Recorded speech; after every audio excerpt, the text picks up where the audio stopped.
How are you and your loved ones doing this morning? Honestly, not great, Jose. It's been a very, very difficult few days for me, for my community. Just last night was the first time we were all able to literally come out of our homes and join together in vigils and start the process of grieving. So we're struggling. We're just going through the process, as you can imagine, after a terror like this. So take us back to July 4th. I was there with my wife and 2 children and volunteers and other family. We were literally just about to start the parade. We had just been given the cue to step off, as they say in the parades. And we heard what sounded like firecrackers. We were about 2 blocks away and immediately saw people starting to run away. And the word was spread very quickly, gunshots. Got my family and my volunteers and others to safety by a train station just a block away. And then I ran to the scene to see how I could help. And what did you find? We saw gunshot victims on the ground. Many of the scenes you see today of literally at this moment, we still have our parade chairs and vehicles that were parked there that are still there from the scene 2 days ago. It's just some horrific scenes.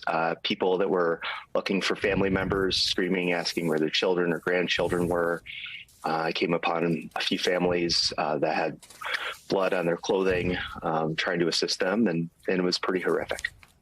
Representative, you're the father of 2 young children. How do you explain to them what happened? I just keep thinking about this little 2-year-old boy who went to that same parade that you took your children to, and that, just like your 2 children, was looking forward to a day of celebration.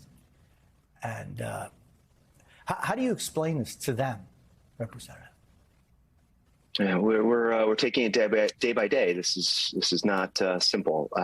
Yesterday, my wife had our first conversation with our son as he asked kind of what.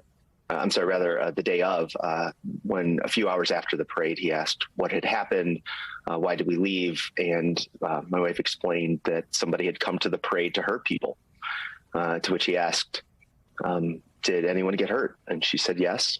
And he said, did anyone die? And she said, yes, a few people died. And he, as a 7-year-old, responded much better than I am at the moment, and just said, it's really horrible. I'm really sorry to hear that.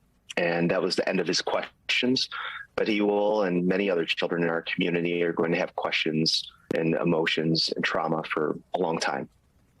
I'm just wondering how, there's never an explanation, right? There's never a good enough explanation to what we're seeing. It's just horrible. I'm wondering how is Highland Park going to get through this? Literally day by day. Again, last night, thousands of our neighbors came together. There were vigils in a number of different locations, churches and synagogues that we were at together. That was a first step of grieving. Next, there will be anger, picking up the pieces literally at some point the next day or two when they reopen the square for people to collect their belongings that they literally left on the ground. And then from there, it's action. What can we do? What can I do as a state representative? What can they do as constituents? What can we do, the people that are watching this right now?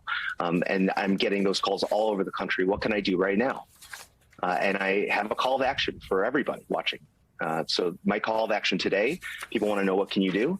Call your local elected officials today, this morning. Ask them 2 questions. 1, why is an assault rifle or high capacity ammunition, why is that more valuable and have more rights than my life, than my children's lives? So that's question 1. See what they say, follow up, have a conversation, have a dialogue. And question 2 is, what are you going to do to increase funding for mental health? Specifically, where's the money going to come from? Who are you going to work with to do it? How's that money going to be distributed to the community that needs it most? And when you get those answers, you start to enact change.